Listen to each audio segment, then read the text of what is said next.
Welcome to Ubuntu Sports Podcast. Um, this podcast is called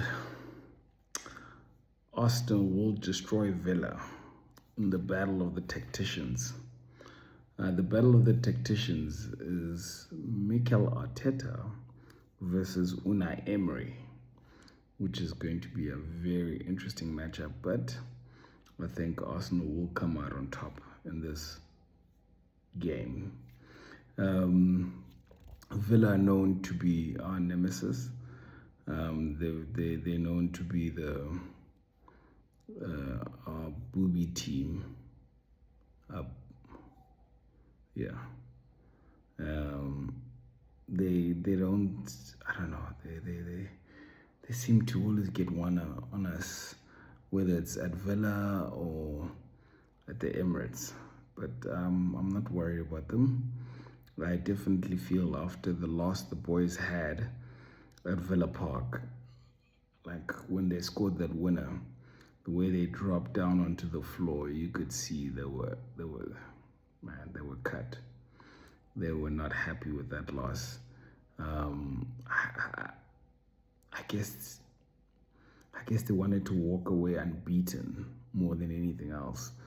And the sad thing about that game is that our best two defenders were not playing, which is Saliba and Big Gabby, the King of Brazil, and the Rolls Royce Saliba were missing in that game. And that's why we were not the same at the back, I must say. We've missed those two playing together, and I think we will see them playing together tomorrow. I'm extremely excited about this game tomorrow because it's definitely not going to be an easy game for us, but it's going to be a game where I think Arsenal can shut up a few critics out there who've been criticizing the way we've been playing in the last 6 games or 5 games, which, to be honest and to be fair, we haven't played the prettiest of football in the last 5 games. But the most important thing is that we've been winning. Winning is key. So I definitely think that we're going to come out guns blazing because we are the Gunners. We'll definitely come out guns blazing. It's going to be interesting. Villa just love to hate us. First of all, their manager Unai is not happy at the fact that he got fired at Arsenal. He felt like we should have given him more time, and maybe he feels that he would have done better than what Arteta is doing right now, because Unai has always had Arteta's number for some reason. He's been like getting the best out of Arteta, and I think he's always just wanted to prove a point to the Arsenal owners that, listen, you made a mistake here. you know. And then we've got Ollie Watkins, that side as well, who's also kind of unhappy with Arsenal at the fact that we didn't sign him when we had the chance to sign him. We didn't want to pay the money for him. So Ollie loves to score against Arsenal because he loves Arsenal. He wishes he played for Arsenal. And that's okay. Like, I understand. So Ollie is always trying to prove a point against us. Unai is always trying to prove a point against us. And Martinez, who we also let go to Villa, also loves playing Arsenal and wants to always prove a point against Arsenal because Arsenal sold him to Villa. So, I mean, this is going to be a serious grudge match. Serious grudge match. The boys are not happy after the loss that they had at Villa Park, which was a sucker punch loss, right there, like last minute of the game. I don't know what happened there. I don't want to blame anybody right now, but I mean, yeah, it just was not an impressive game. Um, but yes, the boys were hurt. They got onto the floor after Villa scored that winner, and you could tell that they these like they were destroyed. Like they couldn't handle them losing, especially after that long streak we had of unbeaten. Or, I mean, of being unbeaten, of course. Um, it's going to be a different game tomorrow because we've got our two leaders at the back. We've got the Rolls Royce and we've got the King of Brazil back in the team. So I am looking forward to that. I'm looking forward to that. I think it's going to be an amazing game. Oh man, I loved the ref against Brighton, although we didn't really play too well. I mean, we didn't do badly, but we didn't blow them away like we could have, But that ref was awesome. I really hope that the ref that's going to be refereeing the game um, against Villa at the Emirates is going to be a decent ref. Um, I'm not into blaming refs and PGMO too much, but man, sometimes because we've had some luck go our way as well. That Everton game, that penalty that was not given towards us was, I mean, we needed that bit of luck. I mean, I always feel like VAR is always going against us. If you look at this previous game against Brighton, the tackle on Yorkeres was, that was a red card. Like any day, that was a red card. Like I do not understand how the ref did not blow that for a ref card. And here I am giving him praise because I thought he did well that game. But I guess he was not in an angle to see that tackle properly. And I think VAR should have intervened and basically gave that guy a red card, that keeper a red card.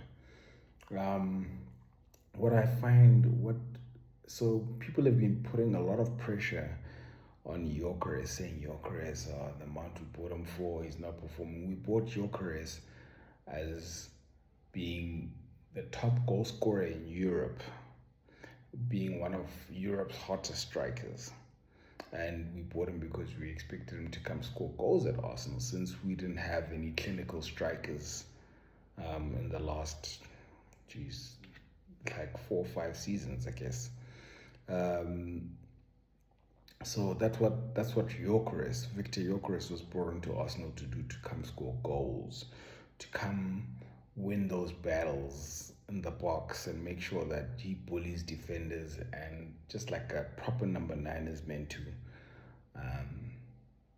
So I really feel that Victor will kick on in the second part of the season. I really do, and I hope he does, man. People were so patient with Kai Havertz, and they're not practicing the same patience with Victor. I mean, he got that penalty, was given that penalty, but I don't know. It hasn't lifted his confidence yet. Strikers are all about confidence. If you want to see a striker at his best, is when he's fully confident, and I think that's the only thing that's lacking right now in Victor. But I feel that we also need to really change a bit of our style to accommodate him. He doesn't seem like the fastest striker or number 9. So I feel, when Saka plays, Saka's got this thing of slowing down the ball when he gets to the corner there. And I think, which is quite genius of him, because he just gives his teammates time to come into the box should he cross it. So I think we just need to find a way of accommodating Gyökeres and finding Gyökeres. There's one player I wanted to mention that I feel like people are kind of not saying anything about it, and he's sort of like, chilling under the radar, is Eze. Eze is a baller, but we've only seen that in him in one game, which was against Spursy. That was an awesome hat trick, but I mean, he didn't play against Brighton. He's been on the bench, and that's because, of course, Captain Fantastic Odegaard is back. But I just feel like Mikel could play Rice at number 6 and play Eze and Odegaard next in front of him in the midfield. I think that would definitely work. Um, it's what's so disappointing is that we're at this point in time in the season where we just can't afford to drop points. So I don't think we'll be seeing too much experiments from Mikel Arteta. As you can see, he's left out guys like Nwaneri, who haven't really had a chance to play that much because I mean, where's Nwaneri gonna play? Who is he gonna make bench? Like hit the bench? Is he gonna make Eze hit the bench? Of course not. Is he gonna make Odegaard bench? Of course not. So I'm a bit worried because I don't know how the boy's gonna get some minutes, and we're already in the semi-finals of the Carabao Cup. He might, I guess, he could give them a run around when we get back into the next round of FA Cup. But besides FA Cup, I don't see them getting a chance to have a run in the Premier League as well as the Champions League, unless, of course, we're forced to put him on because of injuries and stuff, which we've seen in the past season when he actually did well for us. We put him on against City. He scored a beautiful goal. Nwaneri needs some game time. I actually wouldn't mind him going to Bournemouth on a loan from Jan. There's rumors about that happening.